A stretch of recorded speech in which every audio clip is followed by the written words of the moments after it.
Whoa there, pal. You better slow down, or you'll get blown up like the rest of the idiots who thought they'd scavenge in Boomer territory. Is that supposed to be a challenge? Like I'm gonna listen to your warnings. Oh no, I'm gonna get blown up.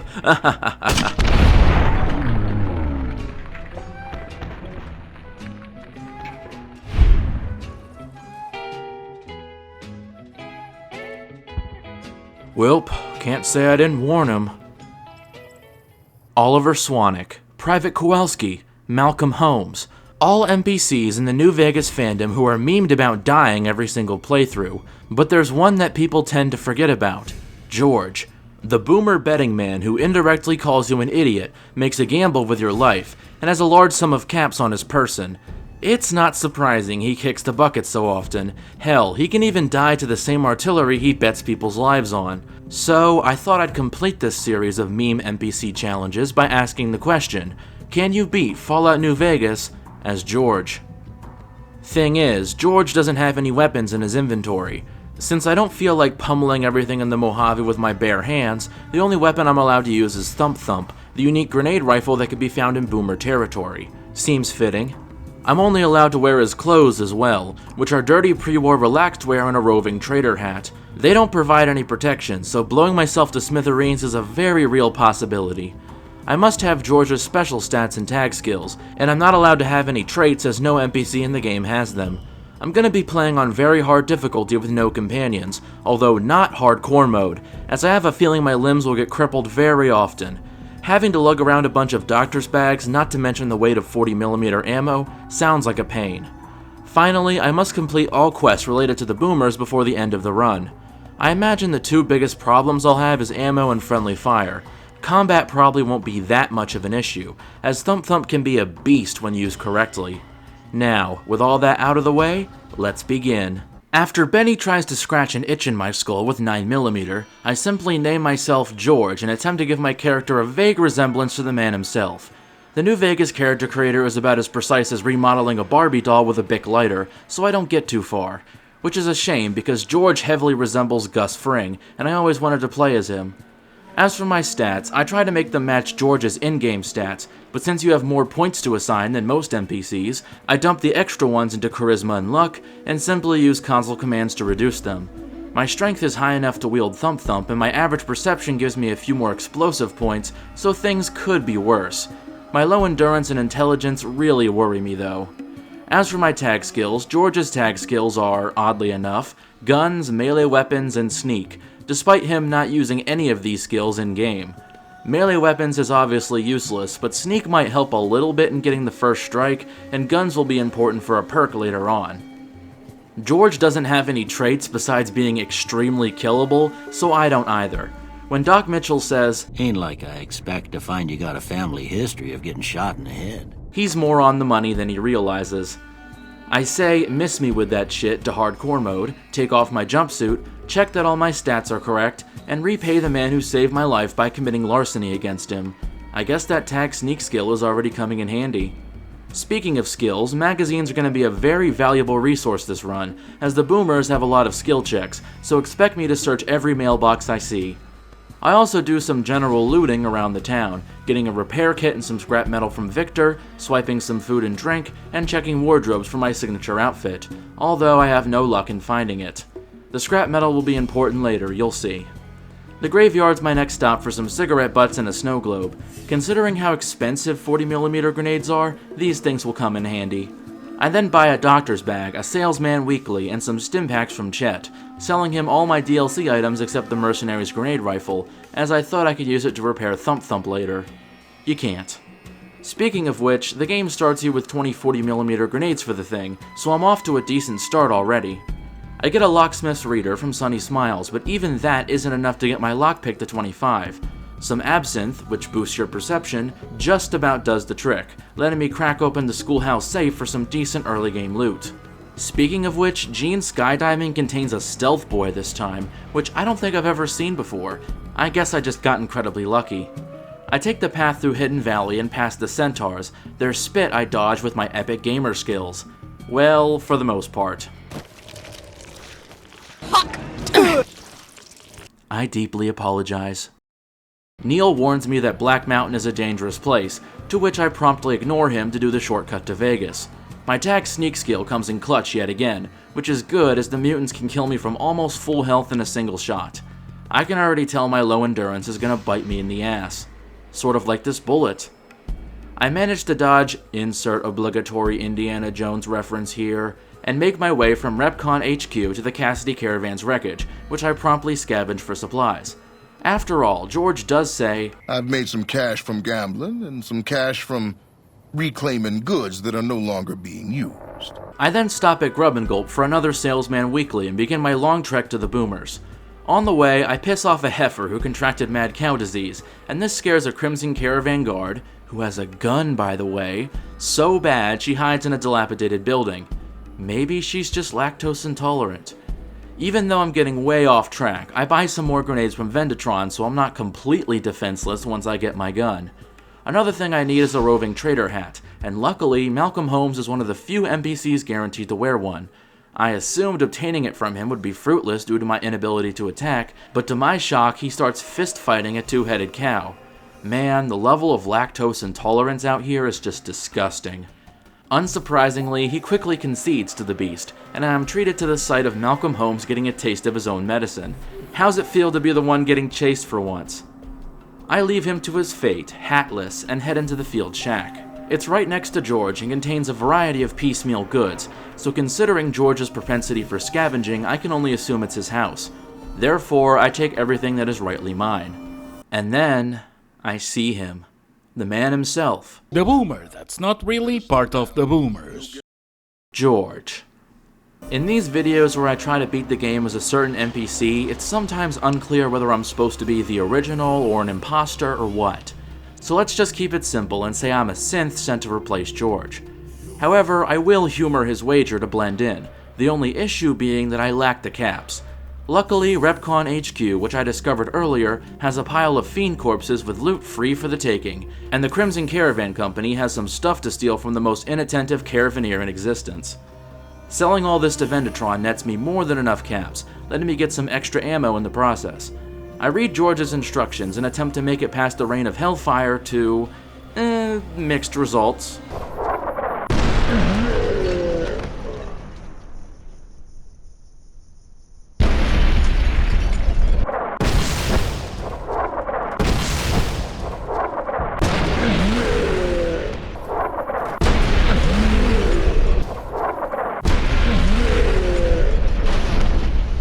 Eventually, with a mix of medics, waiting for gaps in the artillery, stimpack overdosing, and sheer fucking will, I managed to avoid being shelled into a fine paste. I'm then stopped by a guard with a missile launcher, as if a single missile is supposed to scare me after what I've been through. Fittingly enough, surviving the bombardment levels me up, where I get explosives to 20, guns to 35, and the confirmed bachelor perk for not only a few quests down the line, but since most humanoid enemies you face are male. Also, this is a minor thing to note, but Raquel says this: if you want to see how good I am at killing savages, I can show you. Or you can accept Mother Pearl's invitation. It's your choice. But you don't actually have an option to refuse and be attacked as a result. Meh, it would have been a funny way to fuck things up at the very least. I'm introduced to Mother Pearl, their leader, and I gotta say, it's pretty idiotic to blast every outsider you see into pieces and then complain about how long it took for one to visit. Apparently, if you can't survive an artillery bombardment, you're useless to the Boomers. It's like if the NCR recruited their rangers by seeing if they can survive a firing squad. Regardless, I repay Pearl's stupidity by stealing a spare grenade launcher and some ammo from her quarters. Loyal's house has some scrap metal and combat armor to sell, with the workshop having even more scrap metal and a howitzer firing mechanism. I never end up using it for anything, but I keep it in my inventory as a trophy for surviving that damn artillery. Of course, I also take the snow globe and some skill magazines from the kid who gives you a history lesson. Finally, I take a repair kit, some more scrap metal and armor, and some ammo from the munitions storage. There's also some 40mm grenades for the taking, however, the munitions manager is keeping a close eye on me. I simply place a box in his line of vision and, due to Bethesda's stealing logic, take it right from out under his nose. Now, as for my weapon, I get access to the Nellis array from Raquel, who tasked me with being a pest exterminator. However, she says not to use explosive weapons under any circumstances, as the ants are filled with gunpowder and the place is filled with artillery. That's bad news for me considering my weapon restriction. The ants down here move slower than I can run, so it's quite easy to nab all the ammo I can before they catch up, then nab the gun I came down here for, Thump Thump. With it, I can channel the inner spirit of George and rain hellfire on my enemy. Okay, just not in close quarters. Yeah, as I was saying, I just hope Raquel isn't mad that I wasted her artillery stockpile. Now with a weapon, I can replace George and take his identity, but not before taking my well-earned caps. Jumping Jesus on a pogo stick. You're the first one to make it through alive, let alone manage a return trip. Yep, here are your caps. Sorry about that. Poor memory. Here you go. That was pretty incredible. I've never seen anyone come out of the Boomer's reign of death alive before.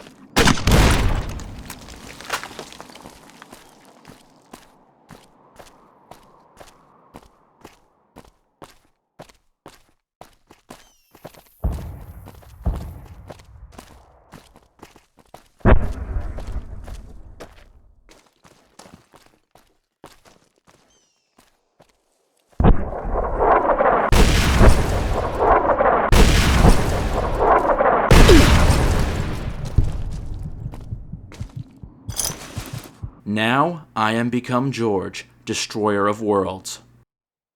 I decide the best course of action is to start the main quest from the beginning, just so I can say I beat the game properly. I toss Sunny Smiles' gun away like it's garbage and go for the much more efficient solution.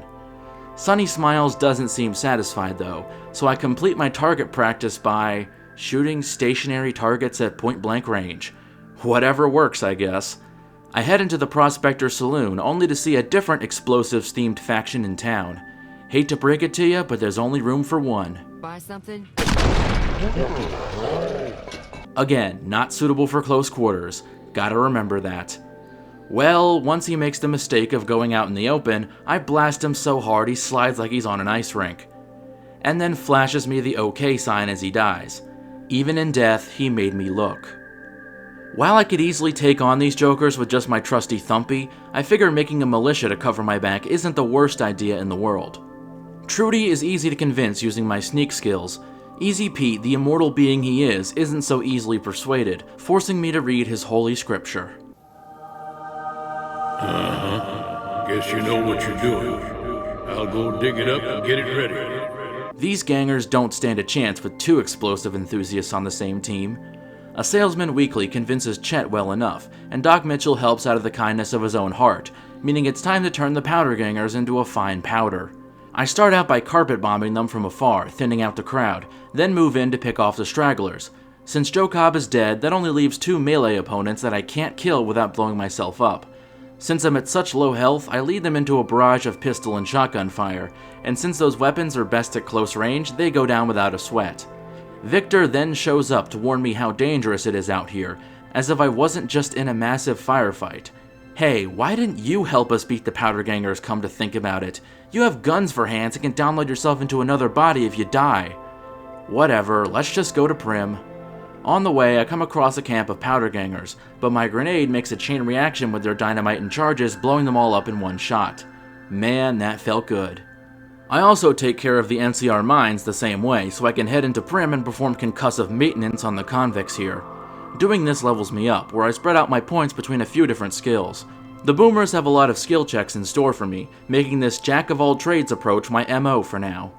The convicts here are lightly armored and don't have the best weapons, but my lack of armor still makes them at least somewhat of a threat.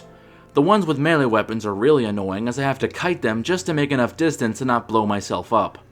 I sneak up on the leader and fire 2 grenades, which not only kills him, but kills a nearby convict through AoE damage. Another one almost gets me with a pistol, but I keep enough distance to take him out. The last one just has a melee weapon, so by crippling his leg, I can blast him before he can do much.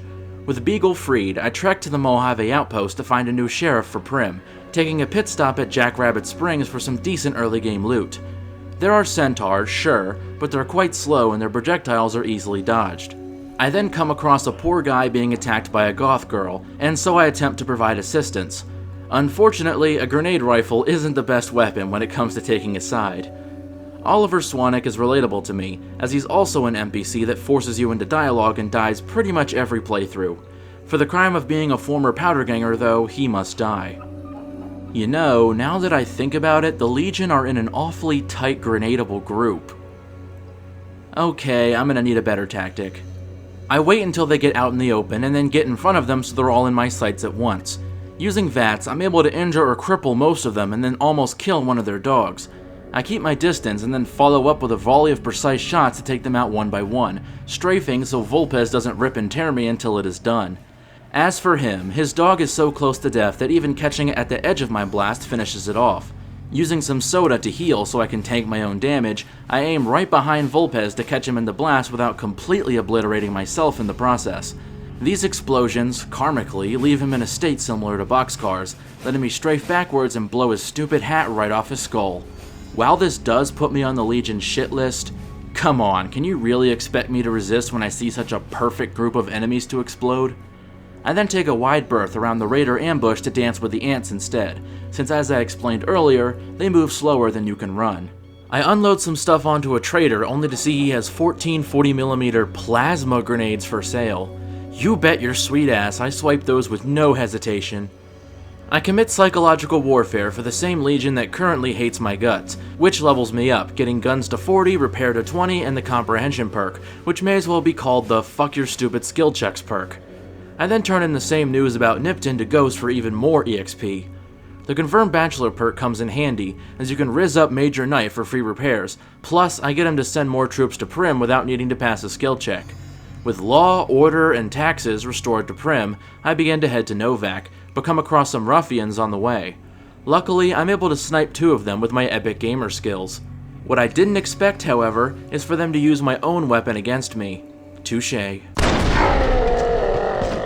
Next try, they somehow get surrounded and mauled by a pack of angry sheep. I use this opportunity to make ground mutton and get some EXP in the process.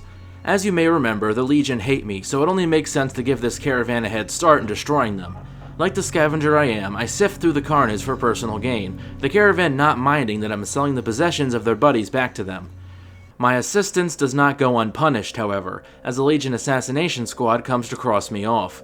Due to my lack of armor, I have to use every chem in my inventory on my limited supply of plasma grenades just to take them out.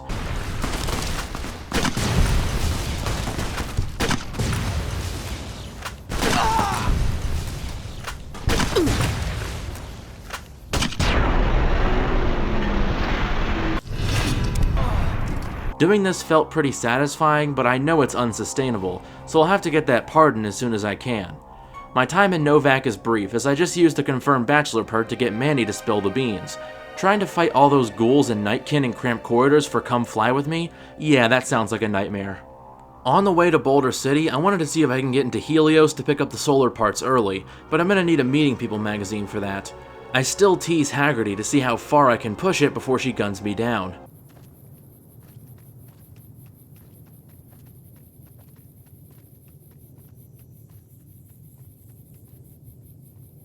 What is it? I'm a busy woman. Aha! Help me out! They even had the audacity to shoot my Thump. How rude. Arriving at Boulder City, I see Private Kowalski, another fellow meme NPC. I try to shoot his memorial in the hopes he'd follow me, but as you can imagine, a grenade rifle is not the right choice for that. Talking to Jessup levels me up, where I get explosives to 30 and the heave-ho perk. It says it only makes thrown explosives go farther and faster, but it somehow works on arcing explosive guns as well. I then steal some turbo and psycho from him as I always do and bribe my way out of the hostage situation between the cons and NCR. Having good rep with the cons will help out later, trust me. I then stop at Hoover Dam, not only for the snow globe, but because I'm going to be siding with the NCR this playthrough. The NCR is the faction where the boomers can work at their fullest potential, and it makes things more interesting than a cop-out yes-man ending. Therefore, it's beneficial to discover the dam early. After buying some more ammo, I walk into Freeside and immediately put a grenade inside Dixon for his hat. I was planning to use it to repair mine, but somehow all that gunfire hasn't put a single scratch in it. Whatever, I still killed a sadistic drug dealer. Old Mormon Fort contains another snow globe and the Silver Rush after one of their thugs gets turned into dust in the wind. sells both plasma and pulse grenades for old Thumpy. You can probably guess what pulse grenades will be useful for later. I have more than enough money to pass the credit check into Vegas, and while George describes himself as a gambler, that's about more of his wager with the artillery. I have a low luck stat, so I won't be doing any actual gambling here. I will be taking all the free skill magazines, however, which I only just learned about 2 or 3 playthroughs ago. No, what I'm really here for is revenge. Benny tried to blow my brains out with 9mm, now I'm gonna blow his everything out with 40mm. I don't have enough evidence to fully get Swank on my side, but he does let me use my Thumpy in the casino. The first few attempts don't go too hot.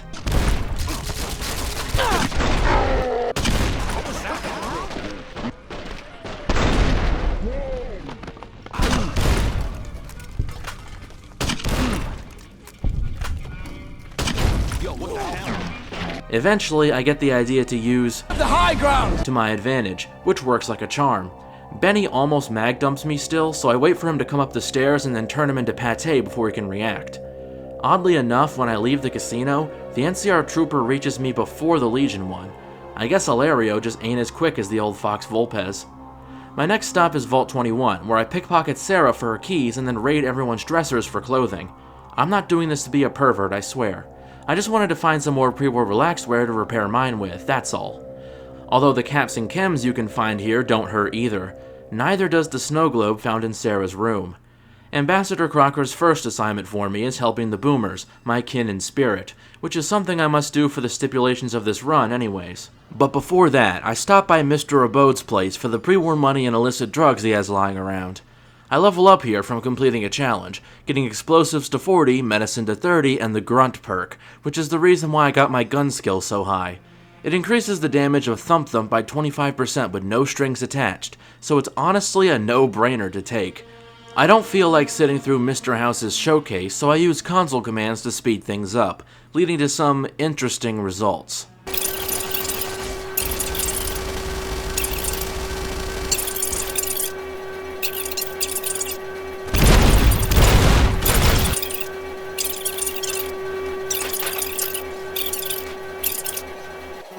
Trips to the basement are rarely so educational, don't you think? I then take a snow globe from the cocktail lounge and turn them all into Jane for a cool 12,000 caps, which will mostly go towards buying a crap ton of ammo.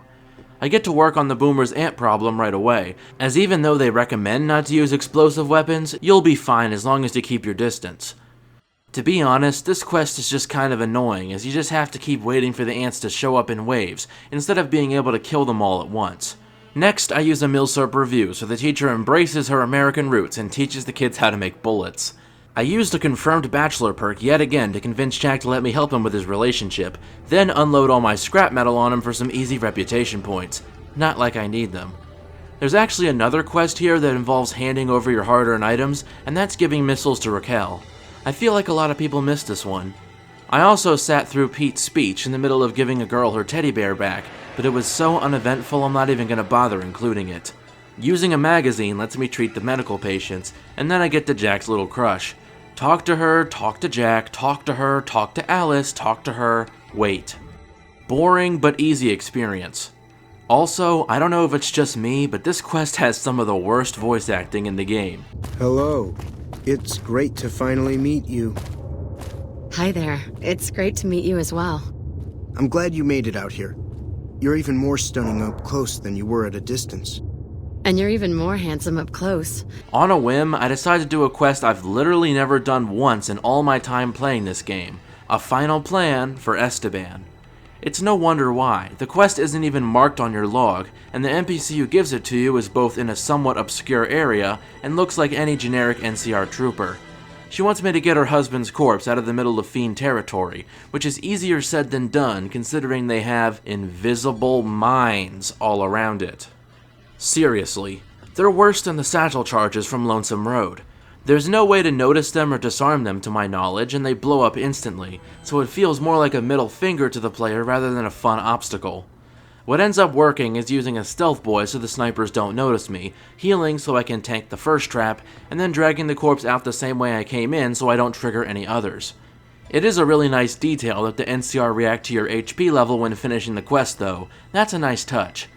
Now that I've rescued the corpse of a person, it's time to rescue the corpse of a plane. Not before getting a lucky 38 keycard from Camp Gulf, of course. This quest is as simple as ever. There's nothing in your way that can't be avoided, and attaching the ballast without drowning is trivial, even with low endurance. It just seems odd that the final quest for the boomers is the easiest one. Now that I've helped the boomers achieve their hopes and dreams, they allow me to trade with them, and I'm glad they do, as the munitions manager sells a spare grenade rifle, weapon repair kits, and some ammo to boot. Now with the keycard, I go to cross off Mr. House early, but Emily Ortel stops me and asks me to bug his system.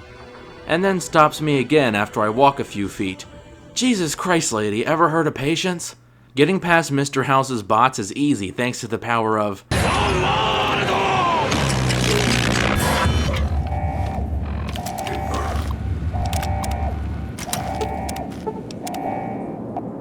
Somehow, the frail old man takes 2 grenades to the chest before finally kicking the bucket. I guess he's just built different, I don't know. This levels me up, where I put my points into survival for a perk I'll take later, and get educated, which I really should have gotten a long time ago. I'm not quite done helping the boomers, however, so I use the Meeting People magazine to get into Helios 1, only to see a familiar face. You've done a good turn for the NCR, and now we'd like to do one for you.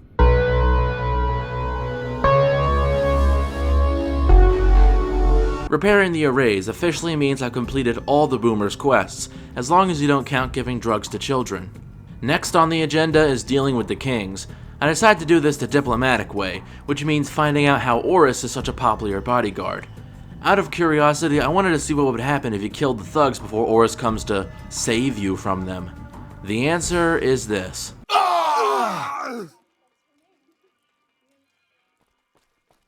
Gotcha. Thought you could ambush us, huh?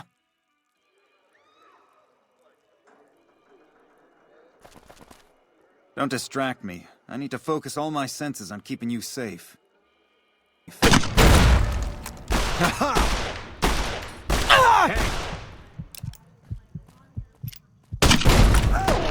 Next go around, I decide to help Oris out, and some very, very odd things happen. First, he continues to shoot at the thugs despite them being on the same side, him being hostile to me, and the act being ruined. Second, for some reason, the thugs begin to attack each other. I used this as an opportunity to blow them all up at once, by the way. Third, I don't know how, but Oris got the Securitrons to fire at him. And then, something glorious happens. All the citizens of Freeside, from the Kings to the Van Graff Crier, put aside their differences to take down the evil that is Oris. Hell, even the followers gang up on his ass. It would be a crime to not show this entire scene in all its glory.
Freeside's a dangerous place, my friend.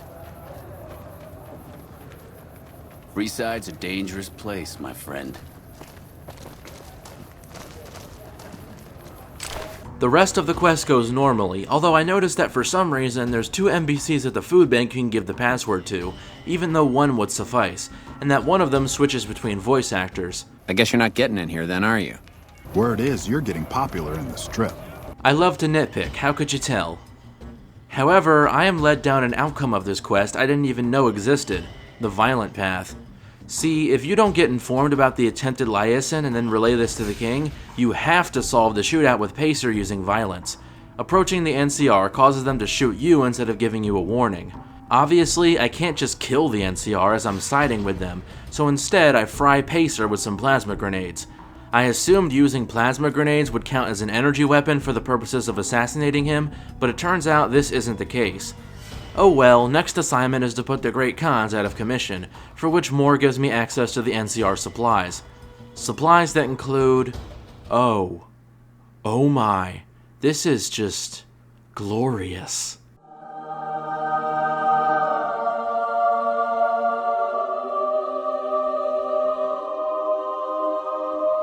Suffice it to say, ammo's not gonna be a problem for the rest of the run. On the way to the Khans, I decide to do 3-card bounty just as a test of my abilities, and for some extra caps. Once I turn Cook's Brahmin into ground beef, he makes fiend barbecue out of his crew in quite a spectacular fashion. Since I have a vantage point and his flamer has limited range, there's not much he can do as I just rain down death on him. Next is Violet, for whom I use a dose of steady to absolutely annihilate using VATS from a distance. Her dogs that attempt to avenge her are also easily picked off. Her shack contains 2 doses of steady, so no harm done in taking it. Last, there's Driver Neffy, and for him, I don't really go with a specific strategy in mind. I just sorta start blasting.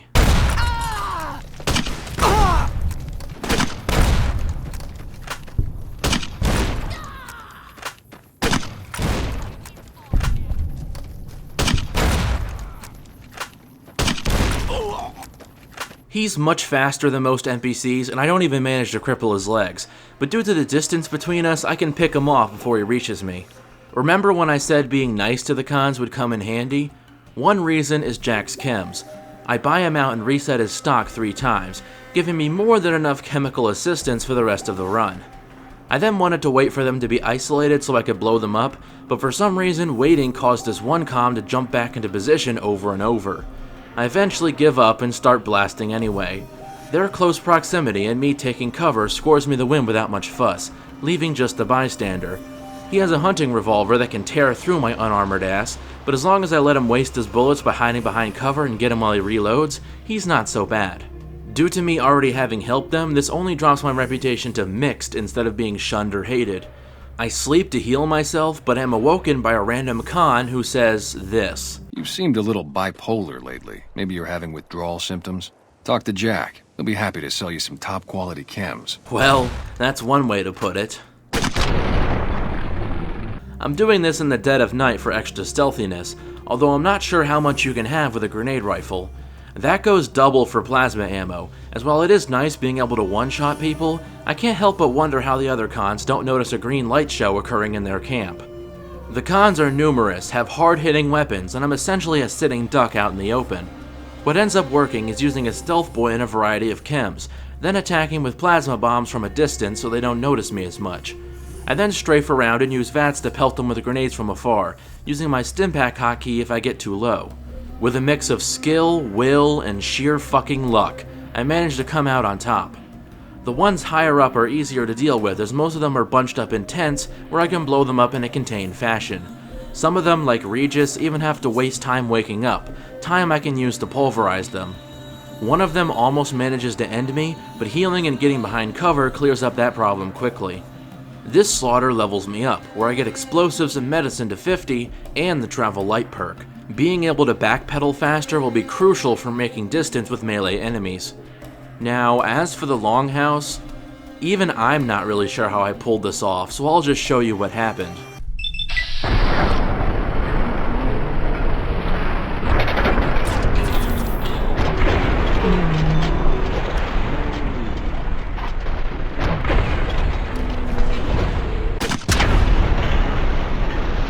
Look at me, sure.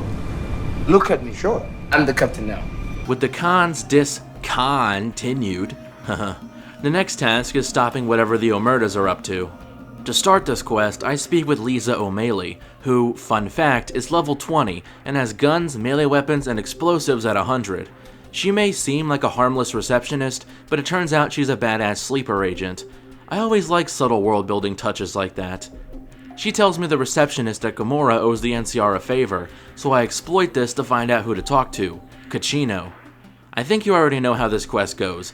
Pickpocket him for his journal, blackmail him with it, pickpocket Clandon's key, take his snuff tapes, and get him to leave for good. Now Big Sal and Nero have to die, with the problem being I can't bring my grenade rifle into the casino. Kachino, I don't think talking about our assassination plan out loud is helping. One thing I didn't know was possible is that if you use turbo before sitting down for Big Sal, you can get up before he talks to you, letting you escape a bit easier.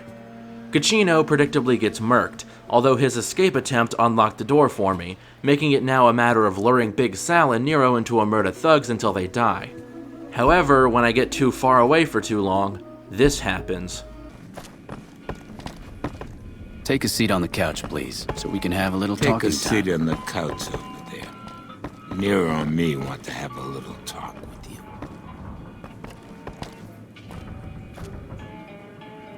I have to pickpocket them to antagonize them again. After Big Sal is splattered, I even have to repeat this process again with Nero. Like, hello, aren't you supposed to be trying to kill me? Eventually, Nero meets the same fate as Kaisar, being backstabbed by his own men, and I can put that clusterfuck of a quest behind me. The last quest before the endgame is taking out the Brotherhood of Steel.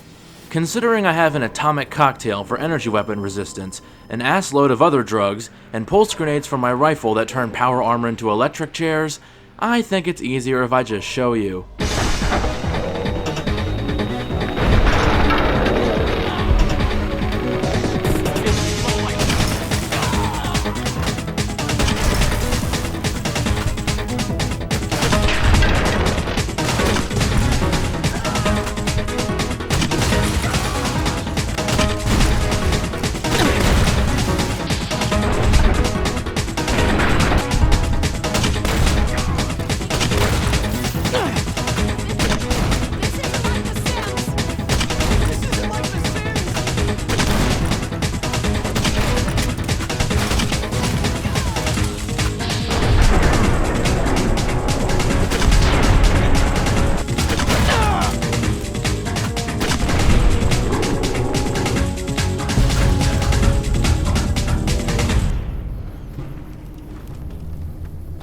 Only makes sense to blow them up, given my affinity for explosions.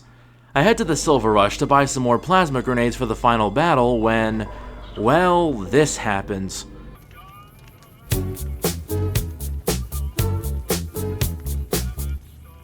Welcome to the Silver Rush, New Vegas' best source of laser and plasma weapons.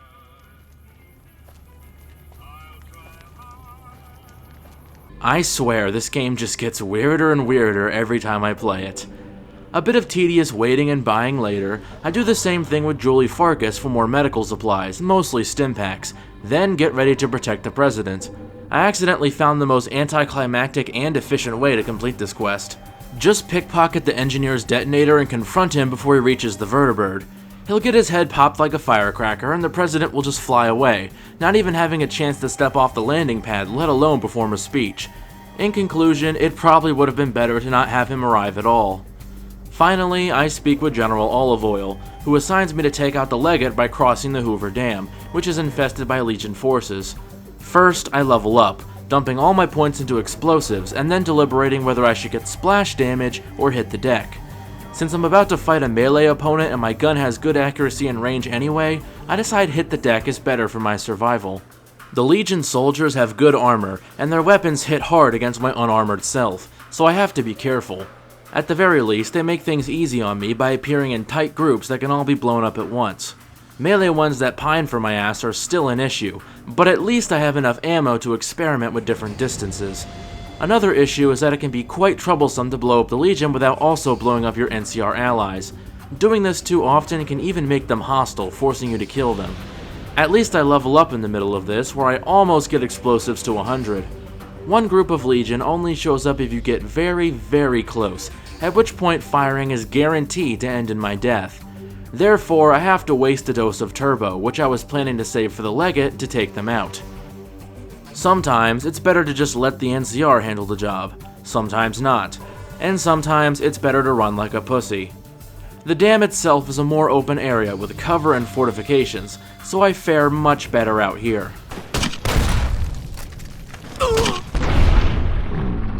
Whoa there, pal. You better slow down, or you'll get blown up like the rest of the idiots who thought they'd scavenge in rumor territory.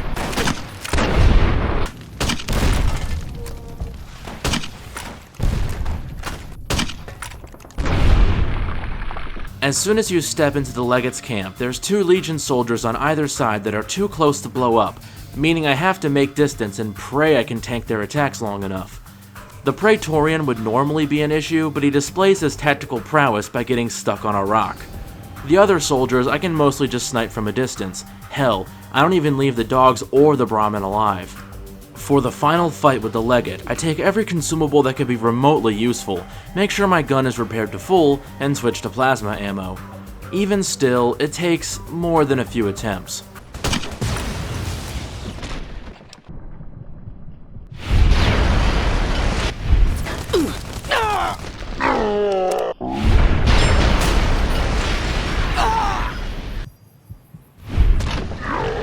Eventually, I find a little trick.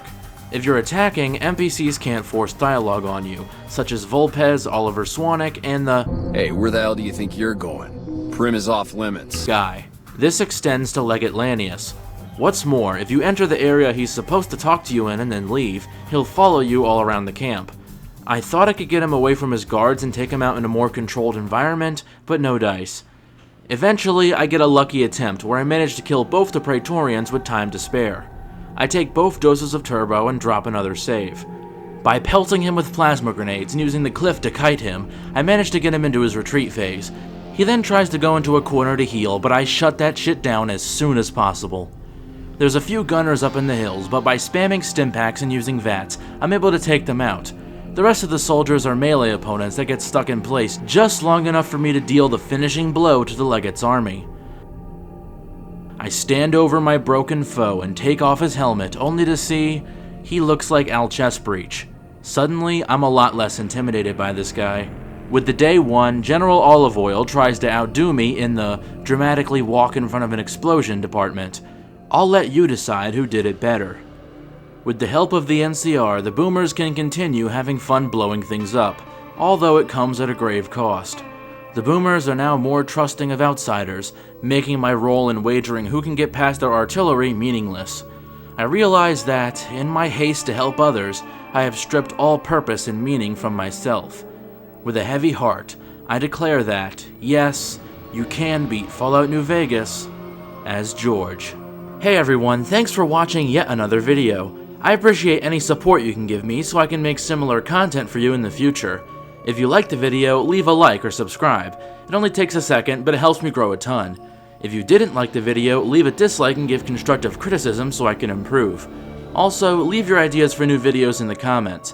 I read all the comments that come my way and put your ideas at the end of each video. Who knows, your idea might even become an official video. If you really want to support me, go to my Patreon or become a channel member, which will get you shouted out, guarantee an opportunity to chat with me, and make your ideas much more likely to become reality. Plus, it's only 17 cents a day. Even just 20 subscribers to my Patreon would mean a lot to me and help me put out even better content. Check me out on Reddit or Discord using the links in the description if you want to chat, or check out my second channel, The Loophole, for some extra content. This is Causal Loop signing off. Peace.